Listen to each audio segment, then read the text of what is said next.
पाकिस्तान की राजधानी इस्लामाबाद से करीब 1200 किलोमीटर और कराची शहर से करीब 550 किलोमीटर की दूरी पर पड़ता है बलूचिस्तान। वो बलूचिस्तान जो पाकिस्तान का सबसे बड़ा प्रांत है, जिसमें पाकिस्तान की करीब 25% आबादी बसती है। बलूचिस्तान की सीमा अफगानिस्तान और ईरान से लगती है और इस प्रांत में अधिकतर आबादी बलोचों की है, जो एक जनजातीय समूह है। हालांकि बलोच सुन्नी मुसलमान हैं, लेकिन ये खुद को पाकिस्तान से अलग मानते हैं। बलोच लोग बलूची भाषा बोलते हैं। बलूचिस्तान प्रांत में पाकिस्तान का करीब 43% से ज्यादा का एरिया कवर होता है। बलूचिस्तान प्रांत करीब 3,47,190 स्क्वायर किलोमीटर में फैला हुआ है। हालांकि कई इतिहासकार मानते हैं कि मूल बलूच मातृभूमि शायद ईरानी पठार पर स्थित है। वहीं बलूच शब्द का उल्लेख 10वीं शताब्दी के अरबी इतिहास में भी मिलता है। बलोच पारंपरिक रूप से खानाबदोश माने जाते हैं। हालांकि मौजूदा समय में बलोच खेती भी करते हैं। आमतौर पर बलोच ऊंट, गाय भैंस, भेड़ और बकरी पालन करते हैं। कई बलोच कालीन बनाने और एम्ब्रॉयडरी यानी चिकनकारी का भी काम करते हैं। हालांकि बलोचों का खेती करने का तरीका एकदम प्राचीन माना जाता है और वो इस्लाम की सुन्नी विचारधारा का पालन करते हैं। लेकिन खास बात यह है कि बलोचों की 70% आबादी पाकिस्तान में रहती है, जबकि 20% बलोच ईरान के दक्षिण पूर्वी इलाके में रहते हैं। और इससे भी बड़ी बात यह है कि ईरान के जिस इलाके में बलोच रहते हैं वो सबसे ज्यादा पिछड़ा इलाका है।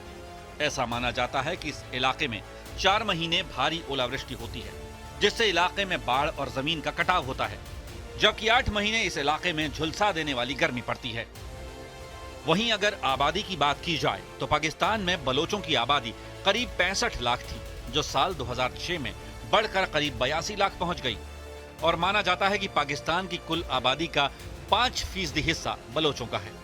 बलोचों का आरोप है कि पाकिस्तान सरकार ने बलोचों की जनसंख्या को बिगाड़ने के लिए इस इलाके में बाहरी लोगों को बसाया है, जिसकी वजह से ज्यादातर बलोच बदहाली में जीवन जी रहे हैं। 50% से ज्यादा बलोच गरीबी रेखा से नीचे हैं। लेकिन इससे भी हैरान करने वाली बात यह है कि बलोच समरूप समूह नहीं बनाते, बल्कि वो पाकिस्तान और दक्षिण पश्चिमी अफगानिस्तान में मकरानी या पश्चिमी बलूची, ईरान में सुलेमानी या पूर्वी बलूची और पाकिस्तान बलूचिस्तान के मध्य कलात पठार के ब्राहुई के समूह के रूप में फैले हैं। हालांकि बलोचों का उद्भव कहां से हुआ, इसको लेकर अभी भी कोई आम राय नहीं है। कई जानकारों का मानना है कि 9वीं शताब्दी में जब अरबों की विजय हुई तो उस वक्त बलोच चारागाह और ताजे पानी की तलाश में अलेप्पो यानी आज के सीरिया से उत्तर की तरफ चले गए और कैस्पियन सागर के दक्षिणी तटों के किनारे किनारे होते हुए वो 14वीं शताब्दी तक मौजूदा ईरानी और पाकिस्तानी बलूचिस्तान में बस चुके थे।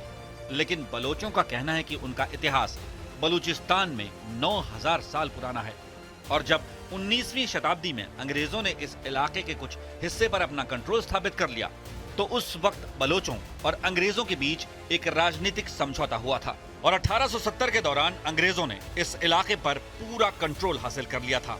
तो तब भी अंग्रेजों ने बलोचों को पूरी स्वायत्तता दी थी। अंग्रेजों ने बलोचों के ट्राइबल कानून को बरकरार रखा था, जिसे ट्राइबल काउंसिल के जरिए फ्रंटियर क्राइम्स रेगुलेशन के तहत लागू किया गया था। लेकिन इसी दौरान बलूचिस्तान में कलात खानत यानी बलोच रियासत का उदय हुआ था। यह रियासत 1666 से लेकर 14 अक्टूबर 1955 तक अस्तित्व में रही। लेकिन भारत और पाकिस्तान की आजादी और बंटवारे के बाद अगस्त 1947 से लेकर मार्च 1948 तक कलात एक आजाद देश के रूप में बरकरार रहा और इसकी राजधानी उस वक्त कलात शहर थी और इसके शासक को खान की उपाधि दी गई थी। इसलिए इस रियासत को औपचारिक रूप से खानत कहा जाता था।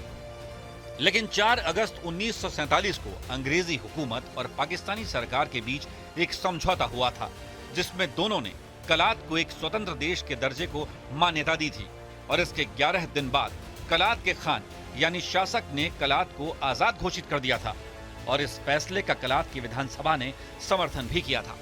लेकिन पाकिस्तान की नई नवेली सरकार ने कलात की स्वतंत्रता की घोषणा को तुरंत खारिज कर दिया था।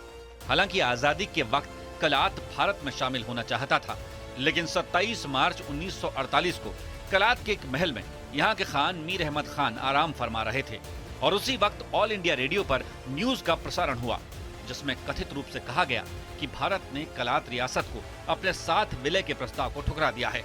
और इस रेडियो प्रसारण से पाकिस्तानी फौज को खबर लग गई थी और अगले ही दिन पाकिस्तानी फौज ने कलात रियासत पर हमला कर दिया और पाकिस्तानी फौज ने कलात के 3 शहरों पर कब्जा कर लिया था और यहीं से कलात को आजाद रखने का सपना पूरी तरह से चकनाचूर हो गया। लेकिन साल 1955 में काफी विरोध और विद्रोह के बीच कलात के अधिकारियों ने आधिकारिक रूप से पाकिस्तान में कलात के विलय को स्वीकार कर लिया था। मगर यहीं से पाकिस्तान और बलोचों के बीच एक ऐसी जंग की शुरुआत हुई जो आज भी जारी है।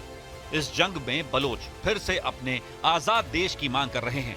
वहीं पाकिस्तान बलूचिस्तान में मौजूद अरबों खरबों के खनिज भंडारों को हड़पना चाहता है और चीन की नजर भी बलूचिस्तान पर है।